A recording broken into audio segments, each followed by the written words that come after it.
getting diagnosed involved a rather traumatic experience. The most vivid thing I remember, she handed us like these plastic coins or something, or paper coins.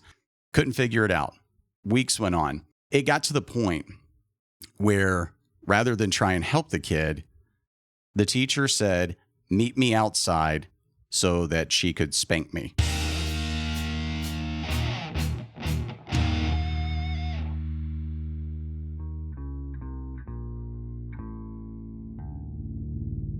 All right. Welcome to a show called This Sucks. It's our podcast on YouTube. And tonight we're going to be talking about ADD, something that me and my four friends, Jason, has ADHD. We all like to chase squirrels. We have Matt right here as soon as my computer wants to change. And then we also have Kevin. What's going on, guys? How's everybody doing? So, I'm sorry, I wasn't paying attention. What? Yeah, squirrel. So this is going to be really interesting because we have four people who have ADHD who have to, one, stay focused, on task, and Matt failed. The third one that just left my brain. And actually, yeah, this is how it's going to go. The entire show is going to be like this. This is going to be a f***ing disaster. This is going to be great. It's either going to be like a lesson in context of what has to happen every time an ADD person wakes up, or it's just going to crash and burn, which is what happens typically when an ADD feel person like wakes when up. I wake up in the morning and take a deep breath, that's exactly what I smell every morning. Crash and burn. Let's take on the day. I really didn't think you're going the direction of a deep breath, but I didn't either. Getting a little questionable. Getting a little questionable. So I hope one of those guitars falls off the wall. So we decided to talk about something that we all deal with. And nice job pushing on. Yeah, that's how a leader works. I'm not a leader. Very professional. Yeah. Thank you. Go ahead. Sorry to interrupt. So I was diagnosed back in 1984. And when I was diagnosed, I was roughly like 6 years old. And so much has changed with the treatment of ADD, ADHD, how it's approached, how it's understood. There's actual like real research that has gone into it now. And in the document that we all sent around, just to kind of fill out for tonight. So Jason, you said you were diagnosed a little bit after I was. Yeah. Dynamite drop that. Yeah, I was 86 orange shirt. Yeah, what do you want? This is how you can call me out. I wear colored shirts. Yeah, go orange shirt. Yeah. Somewhere around 86, 87, it was junior high when I was diagnosed, and that's still when ADD was different from ADHD. So, but yeah, it was an experience getting diagnosed. We can get into that in a minute. Matt, what about you? I want to say it was like 93, 94 for me. So, and we're all similar age. So I was diagnosed later in life than y'all were. When I was about halfway through high school, I think, or maybe at the beginning of high school. So like 9th or 10th grade. And that, it wasn't, I was also diagnosed as ADD, I think, as Jason was, without the hyperactivity piece. And then it all eventually, right around that time, I think, got rolled into ADHD, and then they kind of phased out the ADD, and it was just like different. It was like the ADHD was the hyperactivity piece, but then they said that it could also go just with like inattentiveness, right? And Yeah. And then I had like the inattentiveness, but I also had some impulsiveness going on too, I think, but not as much hyperactivity. Always been a slow burn kind of person. So Yeah, that's true. Kev, what about you? 1988, 89. Yeah. As I've gotten older, I've been able to learn more as far as my own personal type, which is actually called combined type ADHD. And it just has to do with it really has to do with what behaviors fall into what category, like some with the hyperactivity, some without the hyperactivity, but then they all share like a lot of similar things, but then there are other specific things. Holy cow, man. Emotional, all different kinds of stuff, but I didn't pick that up till I was much older, which helped shed some light on, on a whole lot, especially as an adult, and find out that ADHD, is manageable. It is basically taking things on a completely different way. And the hard part is what it takes to get to that point. It's all the impulses and dopamine dumps you need and all the, good stuff. Yeah, for me, getting diagnosed involved a rather traumatic experience as a kid. I was in first grade and I was going to a Catholic school. And it came time in first grade to learn how to count and like do simple addition. And the teacher handed us the most vivid thing I remember. She handed us like these plastic coins or something, or paper coins, and said, "Hey, all right, let's add everything up." And I looked everything in my hand and I'm like, I don't know what you want me to do with this. I don't know what any of this means. Couldn't figure it out. Weeks went on. And it got to the point where rather than try and help the kid, the teacher said, "Meet me outside," so that she could spank me because she thought I was just screwing around. So every day at math time, we would do the same thing. "Here's your coins. Can you count them today?" Like, couldn't count them yesterday. Can't count them today. I'll meet you outside. And basically every day at math class, I got a spanking from my teacher in first grade. It was shortly after that I got tested. And the testing involved me going to this house and where a therapist was at and going through the big manual test that we used to get. And basically they came back. Like 1,095 questions. Yes. And then every time an ambulance drove by, I ran up and looked out the window, and she was just yelling at me to get back to the test because she had to get to her next patient. I'm like, what do you expect? You're trying to test for ADD. By the way, I passed. Yeah. Congratulations. Yeah. Cheers. Oh, I never got physically punished like that. I mean, for something that simple at that age, but have you guys all had an experience? Well, I was in would say, Alabama, like, from our generation of, you're lazy, you're dumb, like Trey said, getting pops or whatever because you couldn't understand something like that.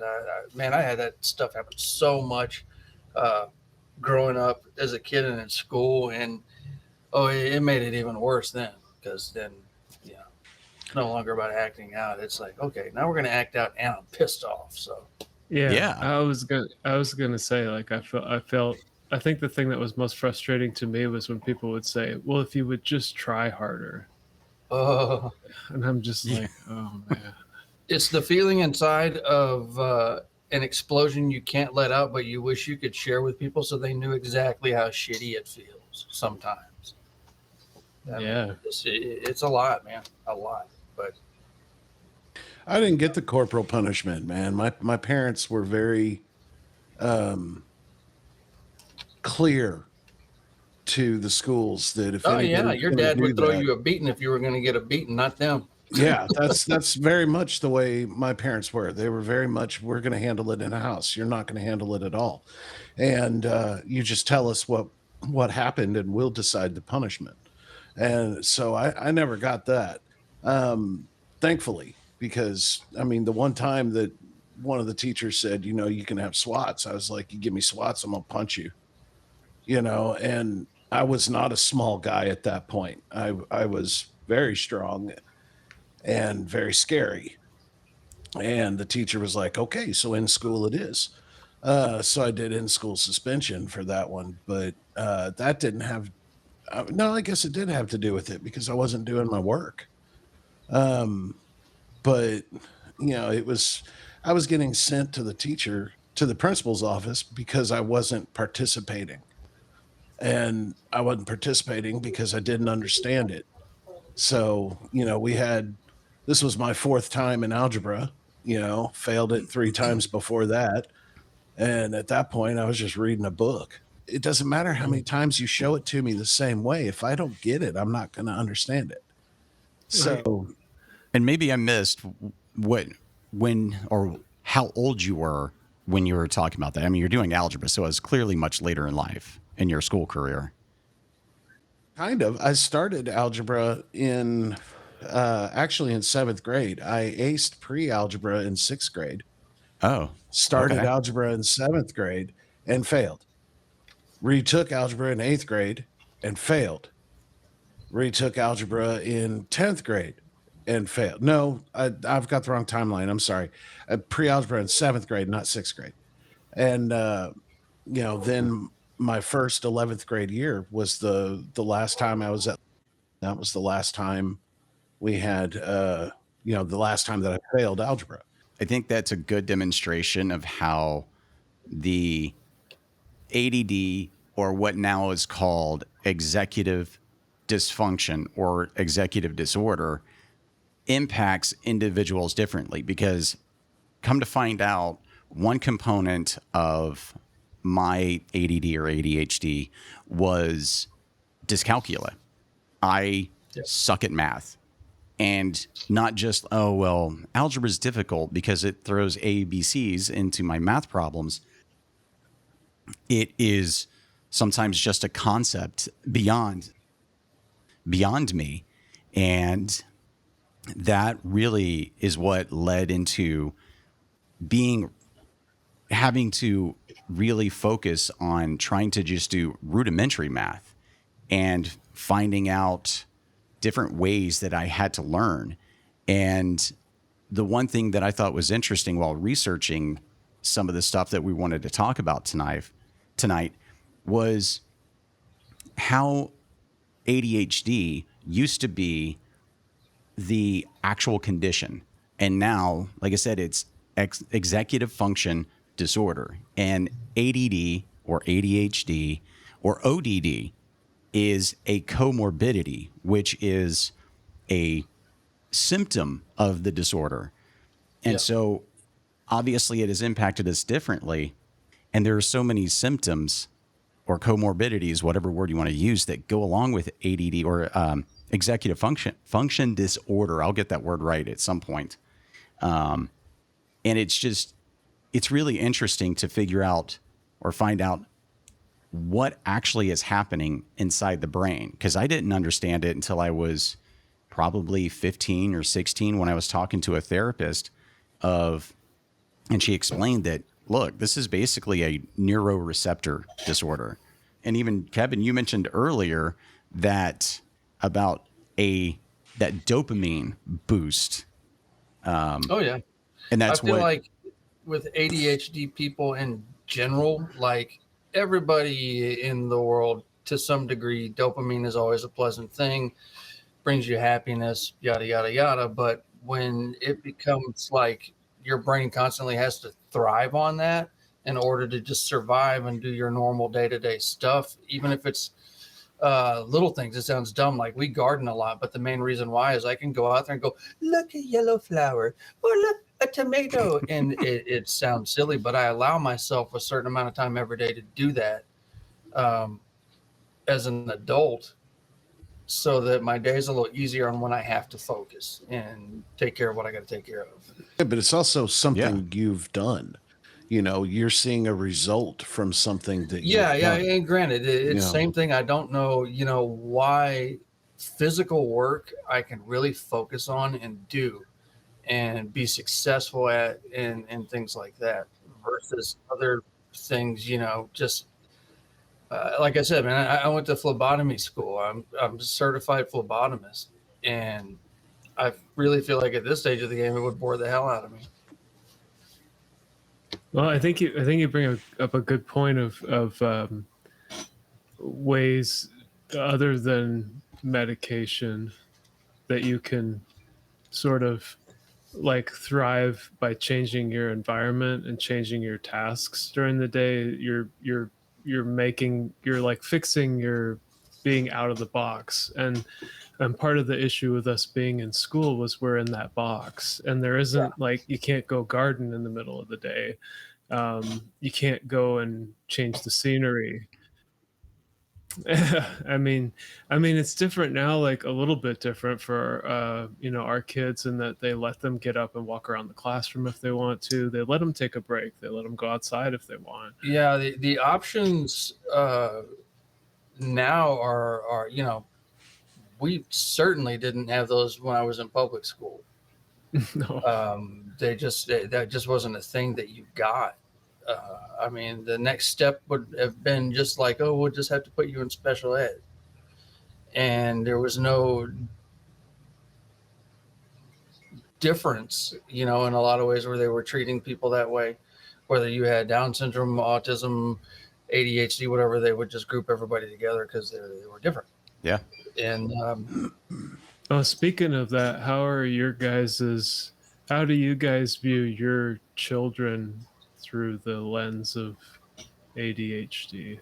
Like, do you have specific children that have like certain things that remind you of yourself, or can you like I have 3 kids, and like one of them, like for sure is like, I'm like, wow, yeah, that's totally ADHD. But then like maybe more mild with another child or something, I don't know, or different. Right. Well, here we'll go through that. Jason, how about you? Oh yeah. Both of them is more like mine, where he doesn't have the hyperactivity, but he does get hyper focused. Very similar to me. When he finds something that he enjoys, that is his world until he finds something else that he enjoys, and he will learn everything he can about whatever it is. Is very much my opposite. He is hyper as all get out, very physical. He likes to run around, do things outside, jump around, play sports, whatever he can do. But he does not get the hyper focus. He gets bored very quickly and moves on to something else. But both of them are very much ADD, ADHD. They're both neurodivergent, just like me.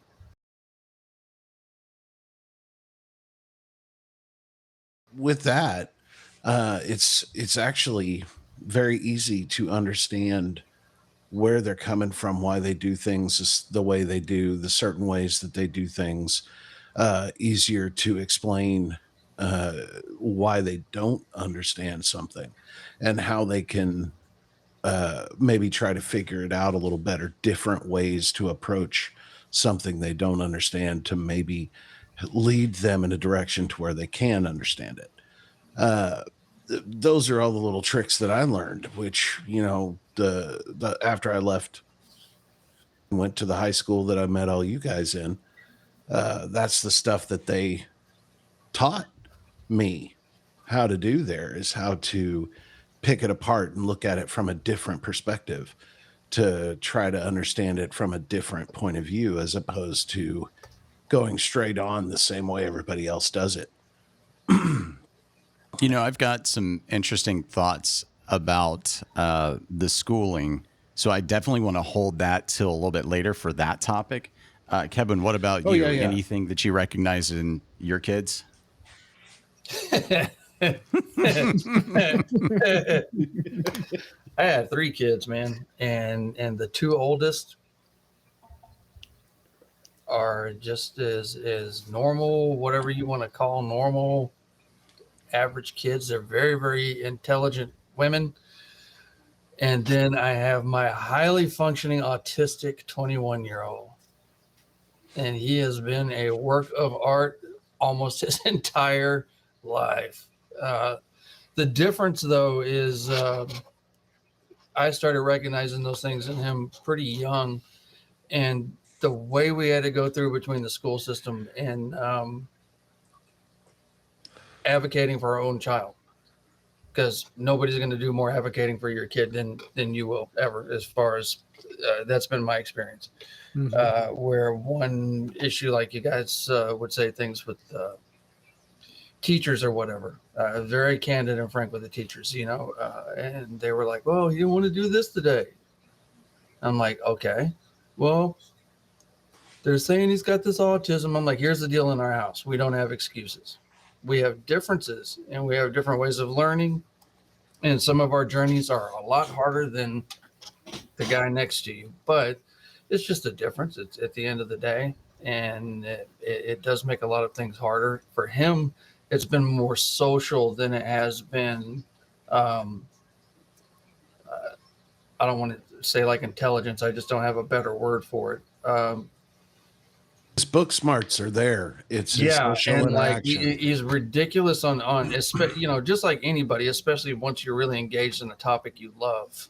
Then the great thing about ADHD is you can achieve some things. Like he is completely self-taught on a guitar, and that was like YouTube stuff that we didn't have available as kids. But it's been amazing to see how good he's gotten, and I'm like, man, he's over like just stuff that I consider complicated. But again, with him, it was a struggle, man, a fight for so many years between the constant bullying that he got in schools. And I think 2 principals out of anything were actually very much on his side and advocates, things like that. Versus we had one teacher that was a doctor, supposedly, had a degree or whatever, that was an elementary school teacher.